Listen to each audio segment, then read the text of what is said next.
ರಾತ್ರಿ ಅತಿ ದೊಡ್ಡ ಕಾರ್ಯಾಚರಣೆಯಾಗಿದೆ ಅನ್ನೋದರ ಮಾಹಿತಿ ಸಿಗ್ತಾ ಇದೆ. ಪಾಕಿಸ್ತಾನದ ವಾಯು ನೆಲೆ ಮೇಲೆ ಭಾರತ ಕೌಂಟರ್ ಅಟ್ಯಾಕ್ ಮಾಡಿದೆ. ರಾತ್ರಿಯೂ ಕೂಡ ನಿರಂತರವಾಗಿ ಕಾರ್ಯಾಚರಣೆಯಾಗಿದೆ. ಪಾಕ್ನ ಇಸ್ಲಾಮಾಬಾದ್ನಲ್ಲಿ ಕ್ಷಿಪಣಿ ದಾಳಿಯಾಗಿದೆ ಅನ್ನೋದರ ಮಾಹಿತಿ ಇದು. ರಾವಲ್ಪಿಂಡಿ ನೂರ್ ಖಾನ್ ವಾಯು ನೆಲೆ ಮೇಲೆ ನಿರಂತರವಾಗಿ ದಾಳಿಯನ್ನ ನಡೆಸಲಾಗ್ತಾ ಇದೆ. ಲಾಹೋರ್ನಲ್ಲೂ ಕೂಡ ದಾಳಿ ನಡೆಸಿ ಭಾರತ ತಕ್ಕ ಕೌಂಟರ್ ಅನ್ನ ಕೊಟ್ಟಿದೆ ಪಾಕಿಸ್ತಾನಕ್ಕೆ. ಭಾರತದಿಂದ ಮಧ್ಯರಾತ್ರಿ ಅತಿ ದೊಡ್ಡ ಕಾರ್ಯಾಚರಣೆಯಾಗಿದೆ.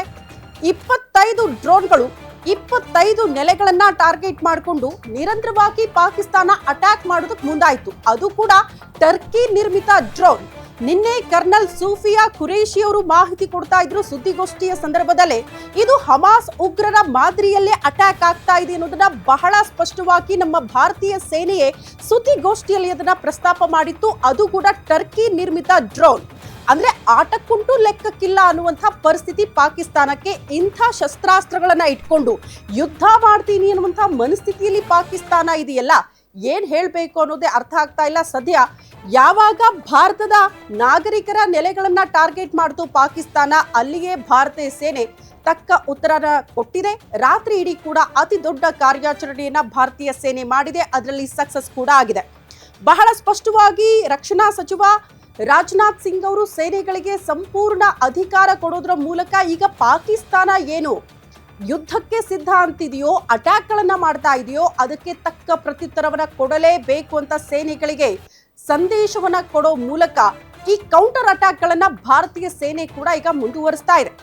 ಸೊ ಇವತ್ತು ಕೂಡ ಭಾರತೀಯ ಸೇನೆಯಿಂದ ಸುದ್ದಿಗೋಷ್ಠಿ ಇರುತ್ತೆ. ನಿನ್ನೆ ಆಗಿರುವ ಕಾರ್ಯಾಚರಣೆಯ ಕಂಪ್ಲೀಟ್ ಮಾಹಿತಿಯನ್ನ ಮತ್ತೊಮ್ಮೆ ಆ ಸುದ್ದಿಗೋಷ್ಠಿಯ ಮೂಲಕ ಜನರ ಮುಂದೆ ಇಡುವಂತಹ ಪ್ರಯತ್ನಗಳು ಕೂಡ ಆಗುತ್ತೆ. ಸೊ ಸದ್ಯ ಯಾವ ರೀತಿಯ ಪರಿಸ್ಥಿತಿ ಇದೆ ಅನ್ನೋದನ್ನ ಕೂಡ ನಾವು ಗಮನಿಸ್ತಾ ಇದೀವಿ. ಬರೀ ರಾತ್ರಿ ಕಾರ್ಯಾಚರಣೆನ ಅಲ್ಲ, ಬೆಳಗ್ಗೆ ಕೂಡ ಅಟ್ಯಾಕ್ ಆಗಿದೆ ಅನ್ನೋದರ ಡೀಟೇಲ್ಸ್ ಇದು. ಪಾಕ್ನ ನೂರ್ ಖಾನ್ ವಾಯು ನೆಲೆಯನ್ನ ಭಾರತೀಯ ಸೇನೆ ಧ್ವಂಸ ಮಾಡಿದೆ. ಪಂಜಾಬ್ ಪ್ರಾಂತ್ಯದ ರಫಿಕಿ ವಾಯು ನೆಲೆ ಮೇಲೆ ದಾಳಿ ಆಯ್ತಂತೆ. ರಾವಲ್ಪಿಂಡಿಯ ನೂರ್ ಖಾನ್ ವಾಯು ನೆಲೆಯನ್ನ ಧ್ವಂಸ ಮಾಡಿದೆ ಅನ್ನೋದರ ಡೀಟೇಲ್ಸ್ ಸಿಗ್ತಾ ಇದೆ. ರಾವಲ್ಪಿಂಡಿ ಪಾಕಿಸ್ತಾನದ ಪ್ರಮುಖ ವಾಯು ನೆಲೆ. ಸೊ ಆ ರಾವಲ್ಪಿಂಡಿ ನಗರವನ್ನೇ ಈಗ ಕಂಪ್ಲೀಟ್ ಆಗಿ ಭಾರತೀಯ ಸೇನೆ ಧ್ವಂಸ ಮಾಡಿದೆ. ಪಾಕ್ನ ನೂರ್ ಖಾನ್ ವಾಯು ನೆಲೆ, ಪಂಜಾಬ್ ಪ್ರಾಂತ್ಯದ ರಫಿಕಿ ವಾಯು ನೆಲೆ ಮೇಲೆ ಭಾರತೀಯ ಸೇನೆ ಈಗ ಅಟ್ಯಾಕ್ ಮಾಡೋ ಮೂಲಕ ಕಂಪ್ಲೀಟ್ ಆಗಿ ರಾವಲ್ಪಿಂಡಿಯ ನೂರ್ ಖಾನ್ ವಾಯು ನೆಲೆಯನ್ನ ಧ್ವಂಸ ಮಾಡಿದೆ ಅನ್ನೋದರ ಡೀಟೇಲ್ಸ್ ಸದ್ಯ ಸಿಗ್ತಾ ಇದೆ.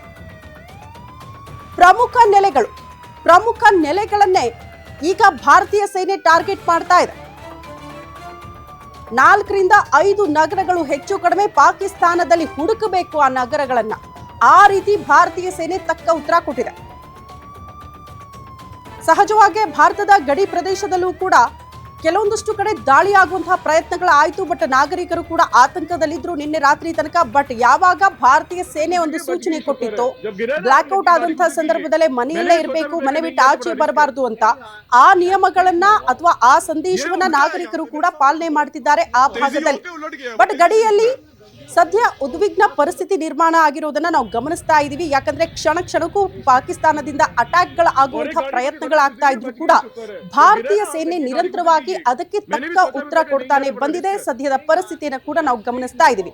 ಪಾಕಿಸ್ತಾನದ ಪ್ರಮುಖ ನಗರಗಳು ಅದು ಕೂಡ ರಾವಲ್ಪಿಂಡಿ, ಅಲ್ಲಿ ಪ್ರಮುಖವಾಗಿರುವಂತಹ ಸ್ಥಳವನ್ನೇ ಧ್ವಂಸ ಮಾಡಿಬಿಟ್ಟಿದೆ ನಮ್ಮ ಭಾರತೀಯ ಸೇನೆ.